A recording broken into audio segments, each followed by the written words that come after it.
আল্লাহ বলেন ঈমান আনো সাহাবাদের মতো ঈমান। আল্লাহর নবীর একজন সাহাবা হযরতে আম্মার রাদিয়াল্লাহু তাআলা আন, জোরে বলেন সাহাবার কি নাম? আম্মার। এই আম্মারের মায়ের নাম হলো হযরতে সুমাইয়া রাদিয়াল্লাহু তাআলা আনহা। সুমাইয়াও ঈমান আনছে, আম্মার ঈমান আনছে। মা এবং সন্তান এক রাস্তা দিয়ে যায়, আবু জাহেল বদমাশ তাদেরকে দেখছে। দেখার পর সুমাইয়াকে প্রশ্ন করলো, সুমাইয়া শুনলাম তুমি নাকি ঈমান আনছো, তোমার সন্তানও নাকি ঈমান আনছে? সুমাইয়া জবাব দিলেন, হ্যাঁ আমিও ঈমান আনছি, আমার সন্তানও ঈমানদার। এক বর্ণনায় আম্মারের বয়স তখন 18 থেকে 22-এর কম বেশি হবে না। এই একটা সন্তান আম্মার, আরেক দিক দিয়ে সুমাইয়া। আবু জাহেল বদমাইশ কয়, ঈমান ছাড়, না হয় তোদেরকে ভয়ঙ্কর শাস্তি দিব।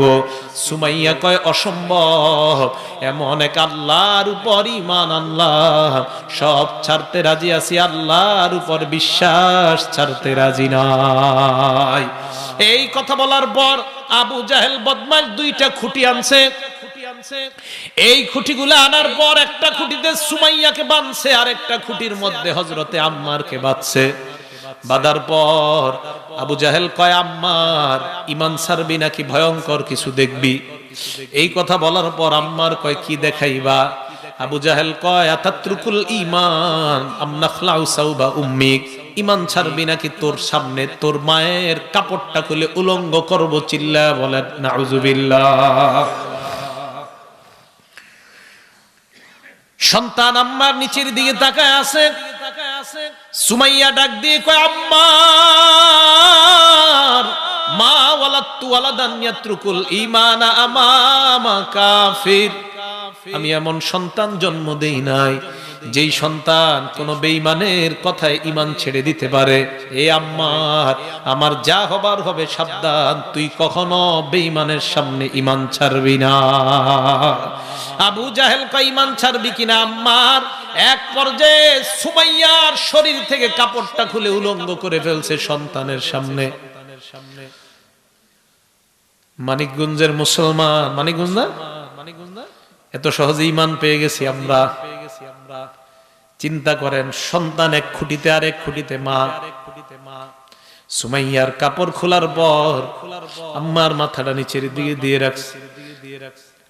ইতিমধ্যে আবু জাহেল বদমাশটা কয়, আম্মারের মাথাটা উপরে উঠায়া দরদর মায়ের দিকে তাকাইতে পারে। আম্মার মনে মনে কয়, হারে মাটিটা যদি ফাঁকা হয়ে যেত, এখন মাটির নিচে চলে যাওয়া ভালো ছিল এই দৃশ্য দেখার আগে। এক পর্যায়ে আবু জাহেল কয়, ঈমান ছাড়বে কিনা? সুমাইয়া ওই পজিশন থেকে ডাক দেয়া কয়, আম্মার যা হবার হবে, সাবধান, কখনো ঈমান ছাড়বি না। এক পর্যায়ে আবু জাহেল কয়েকটা বর্ষা আনছে। বর্ষা আনার পর সুমাইয়া মাটির মধ্যে পড়া। এই বদমাশটা গিয়া সুমাইয়ার লজ্জাস্থানের মধ্যে বর্ষা দিয়ে আঘাত করা শুরু করছে। রক্ত বের হয়ে রাস্তাটা রঞ্জিত হয়ে যায়। সুমাইয়া শহীদ হবে অবস্থা। ওই মুহূর্তে সন্তান আম্মারকে ডাক দেয়া কয়, আম্মার, আমি মনে হয় শাহাদাতের পানি পান করতে যাইতেছি, সাবধান আমার সন্তান, আমি দুনিয়া থেকে বিদায় নিয়ে যাইতেছি সম্ভবত, কিন্তু তুমি কখনো বেঈমানের কথা ঈমান ছাড়বা না। এ মুসলমান, আমি আপনাদেরকে বলতে চাই, চারদিক থেকে আমার আপনার ঈমান নেওয়ার জন্য বহুত ষড়যন্ত্র হচ্ছে। ছলে বলে কৌশলে নেক্সুরতেও ষড়যন্ত্র হচ্ছে। মানুষ এটাকে সেটা বুঝাইয়া আল্লাহর মোকাবেলায় মানুষ শিরকি কর্মকাণ্ড দাঁড় করাইয়া আমার আপনার ঈমান হরণ করতে চায়। আমরা আলেমদেরকে সাক্ষী রেখে বলবো, আলেমদের নেতৃত্বে আমরা থাকবো, তাদের থেকে আমরা পিছপা হব না। তারা যা বলবে শুনবো, প্রয়োজনে তাদের সাথে আমরা যে কোনো ইসলামের আন্দোলনে যোগ দিব, তবু আমরা ঈমান ছেড়ে দিব না। রাজি আছি সবাই ইনশাআল্লাহ? আল্লাহ বলেন, আমিনু কামা আমানান নাস, ঈমান আনো। এই যে সুমাইয়া আর আম্মারের ঈমানের দিকে তাকাও। আল্লাহর নবীর সাহাবা হযরত সাদ ইবনে আবি ওয়াক্কাস রাদিয়াল্লাহু তাআলা আন যুদ্ধের ময়দান থেকে রওনা করার পর যাইতে যাইতে সন্ধ্যা হয়ে যায়। রাতের বেলা কোথায় থাকবে? খ্রিস্টানদের সাথে পরামর্শ করলো, খ্রিস্টান সম্প্রদায় আজ রাতটা আমরা কোথায় কাটাইতে পারি একটু আমাদেরকে পরামর্শ দাও। খ্রিস্টানরা আপোষের মধ্যে পরামর্শ করলো, একজন আরেকজনকে কয় মুসলমানদেরকে ইদানিং আর সাইজ করতে আমরা পারি না, একটা চান্স পাইলাম, মুসলমানদেরকে চলো আজকে আফ্রিকার জঙ্গলের খাদ্য বানা দেই, এদেরকে পরামর্শ দিব সামনে সুন্দর একটা ফুলের বাগান, ওই বাগানের মধ্যে গিয়ে তোমরা রাতটা কাটাও। খ্রিস্টানরা আসছে, আসার পর কয় মুসলমান সামনে সুন্দর একটা বাগান আছে, ওই বাগানের মধ্যে গিয়ে রাতটা তোমরা আরামে কাটাইতে পারবা। সাদ ইবনে আবি ওয়াক্কাস সাহাবাদেরকে নিয়ে বাগানে ঢুকলেন। হঠাৎ সামনে যাইতে যাইতে এক পর্যায়ে সন্ধ্যা ঘনিয়ে আসছে, পিছনে ফিরে আসার আর কোনো উপায় নাই। চারপাশে তাকায় দেখে বাঘ ভাল্লুক দেখা যায়, বাঘ দেখা যায়, হিংস্র প্রাণীগুলা দেখা যায়। এক সাহাবা দুই সাহাবা কানে করতে করতে আমির সাহেবের কানে চলে যায়, ও আমির সাহেব, আমাদেরকে তো খ্রিস্টানরা জমের খাঁচার মধ্যে পাঠাইছে, আমাদেরকে ভুল সাজেশন দিছে। সাদ ইবনে আবি ওয়াক্কাস বললেন সমস্যা নাই, চলো। সুবহানাল্লাহ। সাদ একটা স্টেজ বানাইতে বললেন। মুসলমানরা মনে করলো আমির সাহেব মনে হয় স্টেজে উঠার পর আমাদের উদ্দেশ্যে ভাষণ দিবেন। এরা একটা স্টেজ বানায়, স্টেজের উপর সাদ ইবনে আবি ওয়াক্কাস দাঁড়াইলেন।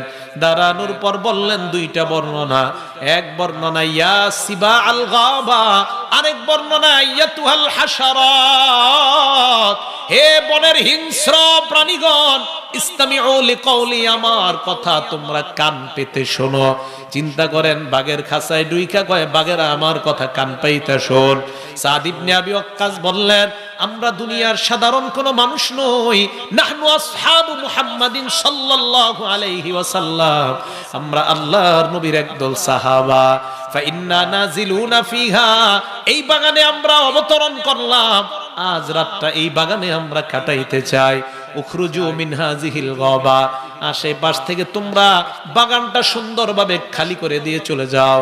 সাদ ইবনে আবি ওয়াক্কাস উল্টা আরো হুমকি দিলেন, ফা ইন ওয়াজাদনা বাদু কতালনা, আমার ঘোষণার পর যদি কোনো একটা বাঘ কোনো একটা সিংহকে পাওয়া যায় আমি কিন্তু তাকে হত্যা করব।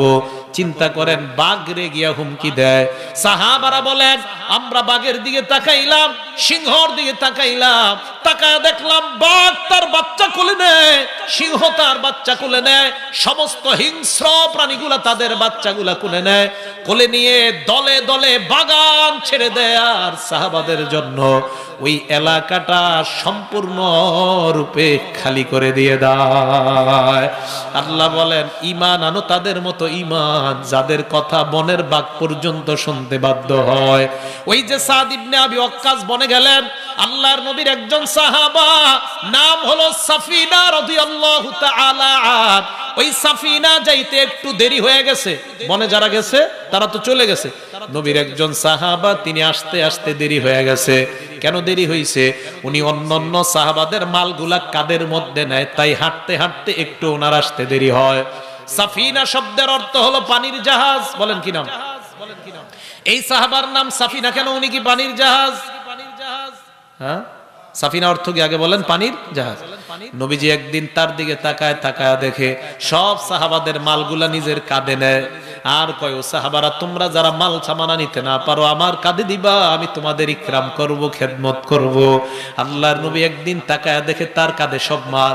নবী কয় সর্বনাশ, সাফিনা তো পানিতে চলে, মানে জাহাজ তো পানিতে চলে, আমার সাফিনা দেখি মাটির উপর চলে, মানে আমার পানির জাহাজ দেখি মাটির উপর চলে। নবীর সাহাবা কয় সাহাবাদের দল, আমার নবী আমাকে কি বললেন? কয় তোমারে সাফিনা বলছে। ওই সাহাবা বলেন আমার আসল নাম তোমরা ভুলে যাও, কেটে দাও, কিয়ামত পর্যন্ত যেন মুসলমান আমার নামটা সাফিনা বলেই স্মরণ করে, কারণ আমার নবী মুখ দিয়া বলছে, এই জন্য আমার আসল নাম ভুলে যাও, আজকে থেকে আমি আমার নাম সাফিনা হিসাবে গ্রহণ করে নিলাম। এই নবীর সাহাবা সাফিনা, উনি আস্তে আস্তে জঙ্গলের মধ্যে ঢুকতে দেরি হয়ে যায়। ওনার সামনে আদরাকাহুজ্জিবু, একটা নেকড়ে বাঘ, হিংস্র বাঘ তার সামনে পড়ছে। বাঘ যদি মানুষ দেখে আক্রমণ করতে চায়, সাফিনাকে দেখার পর যখন আক্রমণ করবে, দেখেন কি কয় সাফিনা, কয় আইয়ুহাজ্জিবু, হে নেকড়ে বাঘ থেমে যাও। বাঘ কয় কি রে, কি কয়? কয় থেমে যাও। আমি সাধারণ মানুষ না। ইন্নী মিন আসহাবি মুহাম্মাদিন সাল্লাল্লাহু আলাইহি ওয়াসাল্লাম, আমি আল্লাহর নবীর একজন সাহাবা। আমি সাহাবাদের মালগুলা বহন করার কারণে আসতে দেরি হয়ে গেছে। আমার একাকিত্বের দুর্বলতায় আমার উপর তুমি আক্রমণ করবা না। আমার উপর যদি আক্রমণ করো, সাহাবাদের মাল সামানাগুলো আমি পৌঁছাইতে পারবো না। সাফিনা বলেন, বাঘটা আমার দিকে চেহারা ছিল, হঠাৎ দেখলাম বাঘ তার লেজ আমার দিকে দিয়ে, চেহারাটা সামনের দিকে দিয়ে আমার দিকে লেজটা এইভাবে ঘুরায় আর বুঝায়, ও নবীর সাহাবা, এই দিক দিয়া রাস্তায় যাইতে তোমার যেন কোনো সমস্যা না হয়। আমি বাঘ তোমাকে পাহারা দিতে দিতে তোমার সাথীদের পর্যন্ত পৌঁছায়া দে। আল্লাহ বলেন, আমিনু কামা আমানান নাস, ঈমান আনো তাদের মতো ঈমান। আল্লাহর নবীর একজন সাহাবা নাম খুবাইব রাদিয়াল্লাহু তাআলা আন, কি নাম? 10 জন সাহাবাকে নবী পাঠাইলেন দাওয়াত দেওয়ার জন্য। বেঈমানরা 10 জনের সাথে বিশ্বাসঘাতকতা করলো, 7 জনকে হত্যা করলো, বাকি আছে কয়জন? এই 3 জনের 2 জনকে হত্যা করলো, বাকি আছে কয়জন? একজন হলেন খুবাইব রাদিয়াল্লাহু তাআলা আন। এই খুবাইবকে যারা বন্দী করলো, খুবাইবকে তারা মক্কার বেঈমানদের কাছে বিক্রি করে দিছে। মক্কার বেঈমানরা হযরত খুবাইবকে একটা ঘরের মধ্যে আটক করে রাখছে। যেই ঘরের মধ্যে আটক করে রাখছে, ওই ঘরের মধ্যে একটা মেয়ে ছিল, মেয়েটার নাম জায়নাব। কি নাম? এই নামটা মনে রাখবেন, ঘটনা আছে, এই নামটা মনে রাখতে হবে। কি নাম? জয়নব। হযরত খুবাইব ওই ঘরের মধ্যে থাকে, একটা ঘরে আটক করে রাখে, খাবার দেয় না, পানি দেয় না। একদিন বেঈমানরা আইসা কয়, খুবাইব ঘর থেকে বের হও। ভালো করে শুনবেন, বের হইছে। বের হওয়ার পর কয়, আজকে তোমাকে হত্যা করা হবে। কি করা হবে? নিয়ে গেছে বাইর করে, রাস্তা দিয়ে হাঁটতেছে। বেঈমানরা কয়, ও মক্কার ছোট ছোট পোলাপানরা, তোরা কোথায়? বুড়ারাও বের হইছে, ছোটরা বের হইছে, নারীরা পুরুষ সবাই বের হইছে তামাশা দেখার জন্য। কি তামাশা? একটা মুসলমানকে হত্যা করা হবে, এই তামাশা। খুবাইব সামনে হাঁটতেছে, পিছনে সব বেঈমান। এক জায়গায় গেছে, যাওয়ার পর দেখে এরকম একটা মঞ্চ, মঞ্চের পিছনে একটা কাঠ। বেঈমানরা খুবাইবকে কয়, তুরিদু আন তাফআলা শাইআন ক্বাবলা মাউতিক, মরণের আগে তোমার কোনো চাহিদা আছে কিনা? খুবাইব কয়, উরিদু আন উসাল্লিয়া রাকাতাইন, আমি আল্লাহর জন্য 2 রাকাত নামাজ আদায় করতে চাই। এই জন্য মনে রাখবেন, মুসলমানকে যদি কেউ ঠেট করে তোমার একটু পরে মরণ হবে, এটা খুবাইবের থেকে সুন্নত জারি হয়ে গেছে, তখন ওই মুসলমান বলা উচিত, আমি 2 রাকাত নামাজ আদায় করতে চাই। হ্যাঁ, এই বর্ণনা সুন্নত, এটা খুবাইবের ওই সুন্নাহ জারি করতে হবে। হযরত খুবাইব বললেন, 2 রাকাত সালাত আদায় করতে চাই। খুবাইব নামাজের মধ্যে দাঁড়াইলেন। নামাজের মধ্যে দাঁড়ানোর পর নামাজটার মধ্যে বড় মজা পাইতেছিলেন। খুবাইব সালাম ফিরাইলেন। বেঈমানরা কয়, তুমি কেন এত তাড়াতাড়ি নামাজ শেষ করলা? হযরত খুবাইব বললেন, আমি নামাজের মধ্যে এত মজা পাইতেছিলাম, হঠাৎ আমার মনে পড়লো, আমি যদি নামাজ বিলম্ব করি, তোমরা বলা বলি করবা মুসলমান মরণকে ভয় পায়, তাই নামাজ শেষ করে না, আর তোমরা হাসাহাসি করবা। আমি খুবাইব মরণের আগে তোমরা ইসলাম নিয়ে সামান্য সময় হাসাহাসি করবা, আমি মুসলমান হয়ে এটা বরদাস্ত করতে পারবো না। এই জন্য নামাজ তাড়াতাড়ি শেষ করলাম। খুবাইব কি সুন্নত জিন্দা করে গেলেন দেখেন। এ মুসলমান, এখনো সুযোগ আছে। আমরা 95% বাংলাদেশের মুসলমান, কিন্তু আমাদের দেশের ইসলাম নিয়ে এখন পুরা দুনিয়া হাসাহাসি করে। কারণ আমরা মুসলমান নামে বলি, কিন্তু মাঝে মাঝে 2-1টা কর্মকাণ্ডে দেখা যায় আসলে আমরা নামে মুসলমান, ওই কর্মকাণ্ডে দেখা যায় হাজার হাজার নাস্তিক আর বেঈমান। মুসলমানরা কেমন হবে? হযরত খুবাইব বললেন, না না, ইসলাম নিয়ে হাসাহাসি করবে, আমি এটা সুযোগ দিতে পারি না। খুবাইবকে মঞ্চের উপর উঠায়, পিছনে কাঠ, এই কাঠের সাথে হাতটা 2টা 2 দিকে দিস, পেরেক আনছে। পেরেক চিনেন তো? পেরেক আনার পর হাতে আর ওই কাঠের সাথে পেরেক বসাইয়া কাঠের সাথে লাগায়া দিস। পায়ের মধ্যেও পেরেক, হাতের মধ্যেও পেরেক, এইভাবে কাঠের মধ্যে বসায়া দিস। পুরা শরীরটা পেরেক দিয়া কাঠের সাথে লাগায়া দেওয়া। যেই যেই জায়গাগুলোতে পেরেক রক্ত পড়তেছে, মাথাটা নিচের দিকে দিয়ে রাখছে। আমি 2 দিন 4 দিন পর পর ঘটনাটা পড়ি। এতটুকু হলেই হতো। বেঈমানরা কি করছে, সুই আর কাটা আনছে, কতগুলা সুই আনছে। মা বোনরা লাউ দিয়া মোরব্বা বানায় সুই দিয়ে আঘাত করে যেইভাবে, খুবাইবের শরীরের সামনে দিয়ে সুই আর কাটা দিয়ে এইভাবে একের পর এক তারা আঘাত করতে লাগলো।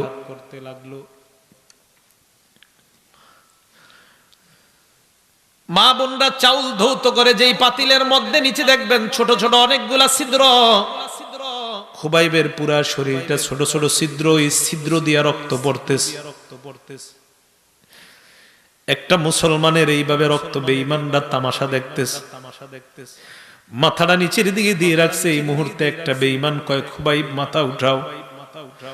মাথা উঠাইছে। মাথা উঠানোর পর বেঈমান কয়, খুবাইব একটা শব্দ বলো, তোমাকে আমরা ছেড়ে দেই।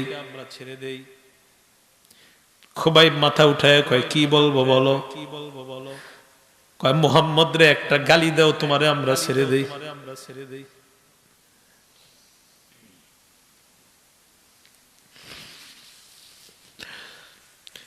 খুবাইব মাথা উঠাইলেন আর বললেন, আমার নবীকে গালি দেওয়ার বিনিময়ে সামান্য জীবন যদি দুনিয়ায় পাওয়া যায়, নবীকে গালি দেওয়ার বিনিময়ে এমন 1000 জীবন আমি দুনিয়াতে চাই না।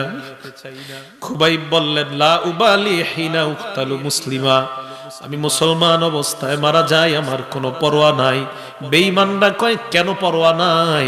খুবাইব জবাব দেয়, কারণ আমি এই মুসলমান অবস্থায় যদি আল্লাহর কাছে যাই, আমি সাথে সাথে আল্লাহর জান্নাতের মেহমান। হযরত খুবাইব এইভাবে চলে গেলেন আর বললেন, নবীকে একটা গালি দেওয়ার বিনিময়ে এমন জীবন চাই না। মানিকগঞ্জের এই সিংগাইরের মুসলমান আলেমরা আমাদের সামনে আছে, আপনাদের এলাকার ইমাম খতিবরা আছে। আমার নবীর ইজ্জত নিয়ে যদি কেউ কথা বলে, আওয়ামী লীগ বুঝি না, বিএনপি বুঝি না, জামাত বুঝি না, জাসদ বাসদ বুঝি না, আমার নবীর ইজ্জতের ক্ষেত্রে আমাদের কোনো রাজনৈতিক পরিচয় নাই। আমার নবীর ইজ্জতের ক্ষেত্রে আওয়ামী লীগ বিএনপি আমরা সবাই ভাই ভাই মুসলমান। মানিকগঞ্জের আর সিংগাইরের উলামায়ে কেরাম যদি আমার নবীর ইজ্জত রক্ষার জন্য কখনো মাঠে ময়দানে ডাক দেয়, কারা কারা জানমাল নিয়ে আসতে রাজি জানতে চায়?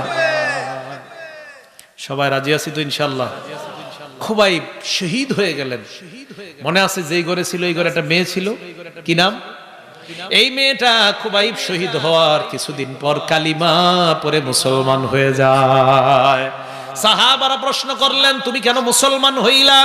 মেয়েটা জবাব দেয়, আমাদের ঘরে খুবাইবকে বন্দী করে রাখছে, আমার বাবা চাচা খাবার দেয় না, পানি দেয় না। আমি চিন্তা করতাম, একটা মানুষ পানি ছাড়া খাবার ছাড়া কিভাবে বাঁচে। আমি মাঝে মাঝে দরজার আড়াল দিয়ে তাকাইতাম, জানালার আড়াল দিয়ে তাকায় দেখতাম খুবাইব যেই ঘরের মধ্যে আছে উপরে ফল ঝুলতেছে, এমন ফল যেই ফল মক্কা মদিনার কোথাও পাওয়া যায় না। ওই ফল দেখি খুবাইব পারে, এক একটা ফল পারে আর খুবাইব মুখের মধ্যে ঢুকায়। আমি প্রশ্ন করলাম, কোত্থেকে তুমি এই ফল পাও? খুবাইব জবাব দেয়, কাউকে বলবা না। যে আল্লাহর জন্য তোমরা আমাকে তোমাদের ঘরে বন্দী করে রাখলা, তোমার বাবা চাচারা বন্দী করে রাখলো, ওই আল্লাহ কুদরতি ভাবে আমার জন্য জান্নাত থেকে খাবার পাঠায়া দেয়।